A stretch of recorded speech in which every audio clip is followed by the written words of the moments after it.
Northern Virginia. This is Nova Weekend Warriors, focused on those runners, cyclists, athletes, outdoor enthusiasts, and fans of fitness in the Northern Virginia area. I'm Meg Donnelly, a licensed massage therapist in Herndon, Virginia, focused on those weekend warriors. Now, today it is my pleasure to welcome Liz Badley.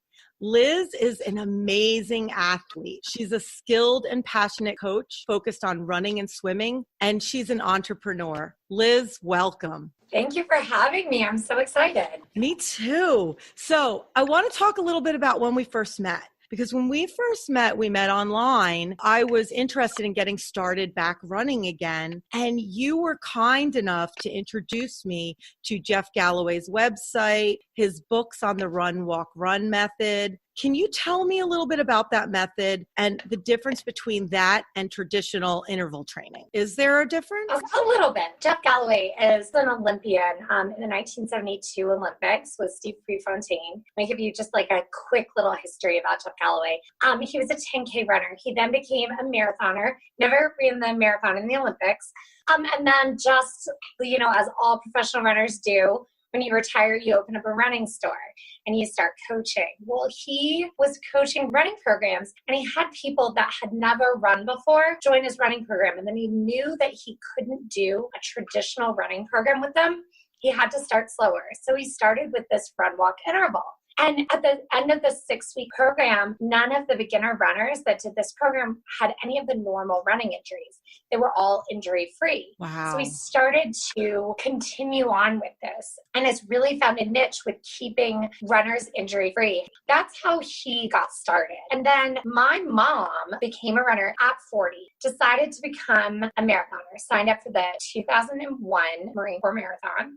And she was doing it with the Galloway group in DC. And I thought that was just so cool. I actually went all around the city with my film SLR camera, took all these amazing pictures of her, and I swore up and down I would never run a marathon. Fast forward about 7 years, my mom was moving overseas and she had signed up for the Army 10 miler and couldn't do it. And I said, right, well, I haven't trained for it, but I'm going to run it. So that was my very first race with zero training. Oh my goodness. And it was miserable.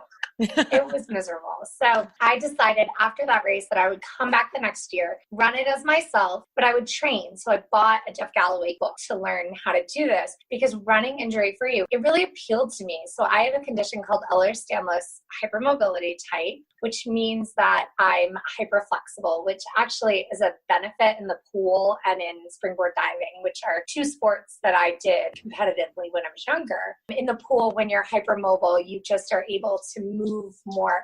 You have a larger range of motion, but it also leads yourself to have more injuries. So Run, Walk, Run was really something that appealed to me, being injury-free. So I started training. I started with the 5K, 10K training plan book, and it just kind of took off from there. And I guess the big takeaways of the Galloway method that make it different are you run longer for your long runs. You still do speed work, but walking is acceptable. And when you let walking be acceptable, the mental change in that, not only are you preventing injuries by using different muscle groups, but the mental permission to be able to walk is huge. When you are like, man, I just want to drink this water and take a walk. Like when you give yourself permission to do that, then all of a sudden you can feel successful in a race. One of my biggest pet peeves in running is actually when people cross the finish line and they're like, I didn't walk at all. And I'm like, it just is a mental internal dialogue. And I'm like, well, I walked and I finished 20 minutes ago. Right.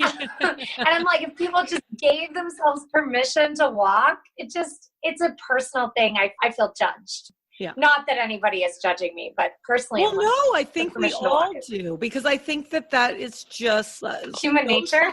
What's become, it's like if you're a runner and you walk a little bit, then listen, it is more internal than it is external, right? But we say to ourselves, like, yes, absolutely. I'm not really a runner because I walk a little bit. And I think that one of the wonderful things about Jeff Galloway's program is you are a runner, you are successful, you can have personal best, personal records.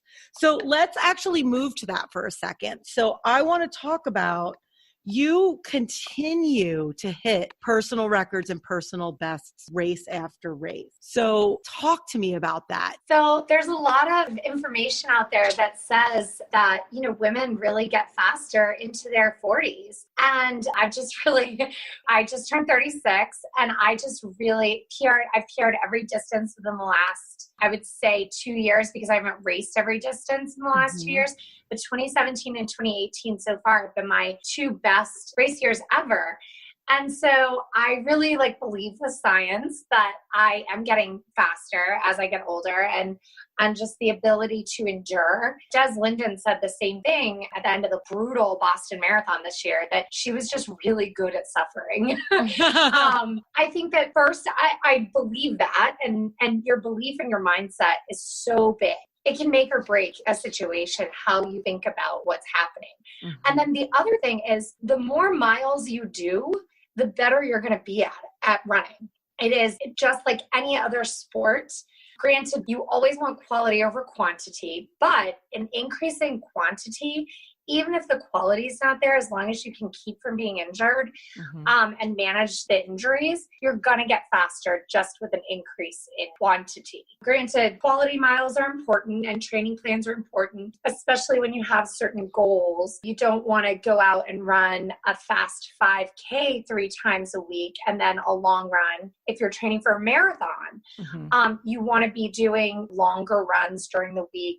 It's really time on your feet that matters. But on the flip side, if you want a fast 5K, you don't want to go and run 3 10-milers each week. You want to run some fast-paced short runs. And you're hitting these personal records and personal bests, and you're still using the Jeff Galloway method. Yep, absolutely. That's what's super exciting and is really important for everyone to hear. You are hitting personal records and personal bests and hitting some records within your age range. Yeah. And you're walking a little, not obviously you're running, but you're walking and running. A lot. I'm walking a lot, actually. So one of the questions that, and I know that you were going to ask this later, but I'm going to jump into it. Go for it. One of the questions that gets IM to me, on Facebook Messenger, on Instagram, all the time, people that are peripheral friends, they go, okay, what's your interval?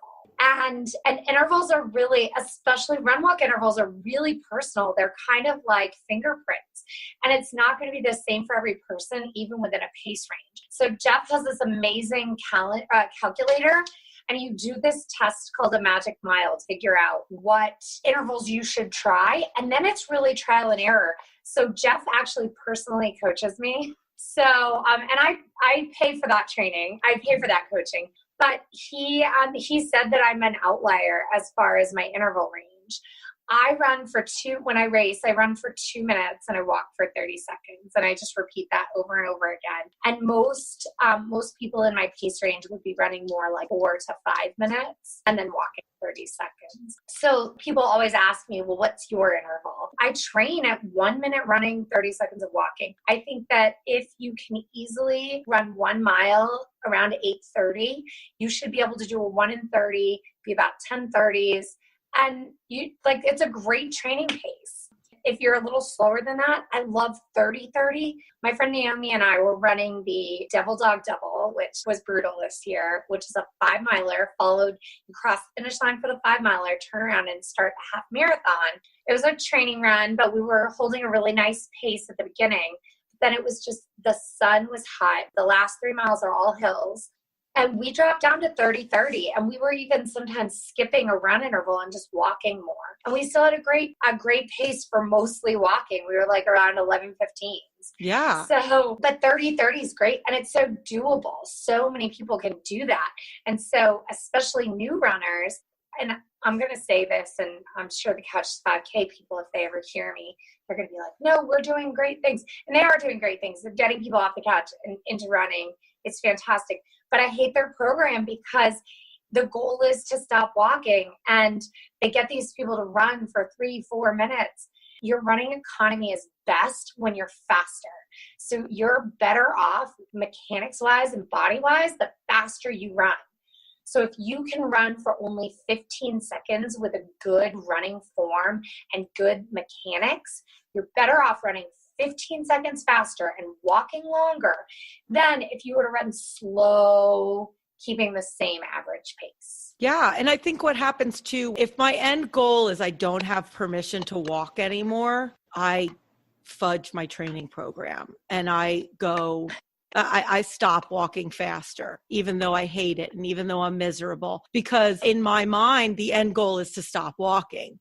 If I give myself permission to walk, it's golden. And then that's when you see the results. I think that it's so amazing. And I really wish that, we could kind of for lack of a better word, spread that gospel. Yeah. You know what? I'm going to tell you, the back of the pack has it figured out. The back of the pack, especially in marathons. Marathons are like mullets.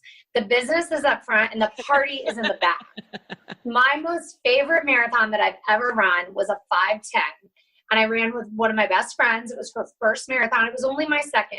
We ran in Hurricane Sandy, and we had so much fun. There was people cheering. There were people in costumes. And so it was just the most fun. And I train a lot of people who are back of the packers. We're working to help get them from the 7-hour range into the 6-hour range, into the 5-hour range. Yeah. It's exciting. It's really fun. And then I'm also training a couple of people that are closer to my own pace range. Nice. All right. So we were talking earlier about how active you are in the local running community and on social media, especially within those local area running and fitness related groups. You talked about the number one question that you get. What are some other questions that you kind of receive in your inbox or in those groups? Can you share those with me? I would say the number one question is about interval training, how to get started, what shoes to buy, and all of those things. I send people to local running stores for shoes. I'll always say, I really like this. Go to your running store, whatever feels good and whatever you like, do that. Do you have a couple of running shops that you like in the area? Yeah, I do. So I really like Potomac River Running. Yes. They're local and they run my favorite races. And then Pacers. Now, unfortunately, they don't always carry the shoes that I wear. Sometimes they have them, but not always, because I run in a really minimal shoe called the Kinvara from Saucony. So, nice. And I'm a Kinvara diehard. Yeah. Dude, I'm still a little bit in the minimal shoe court myself, but it's what I started with, right? And so I think it depends on what you start with. Like if you're, I was just talking to Rachel, she made a really good point that if you're starting in a minimalist shoe and then all of a sudden you switch over to something that has a ton of structure, that's not going to be great. And if you started a shoe with a ton of structure and go right to a minimalist shoe, that's not going to be great either. And you really need to get a run evaluation anytime you're changing. Even model to model, they can really change. And so every time they change a model, they make little tweaks. And so it's really important to make sure that you still like it. Running stores have gotten so much better. All of them now offer 30 or 60 days, run in them, love them, guaranteed. My undergrad is in athletic training. Mm-hmm. And so just being an athlete, being a coach, being interested in the way the body moves, small muscle stability is another thing that I'm a big advocate for. And then if it's an injury, it's called Fast Track Physical Therapy in Merrifield, Virginia. They have a run evaluation, a sport evaluation that can help to diagnose. They have doctors on staff, and they're just amazing. They've gotten me back from 2 shoulder injuries, a car accident, and then they were smart enough when I went in with a stress fracture to tell me, Liz, you can't fix a stress fracture with physical therapy. All right, so let's shift gears for a bit because I want to focus on the importance of balancing sport with the rest of our lives. In addition to being a coach and an athlete, you're involved in a couple other ventures as well. Do you want to talk about that quickly? Sure. So I coach obviously privately runners. And then I coach for the Fairfax County YMCA for the Water Wolves. That's my swimming. I coach age groupers. And then I coach for South Lakes High School. So I'm coaching a lot of different places. And then I am a senior director with a company called Beauty Counter. We are a company on a mission to get safer products into the hands of everyone. We do that 3 ways. Through our education, we educate consumers. We educate consumers that their personal care products are unregulated and might not be safe.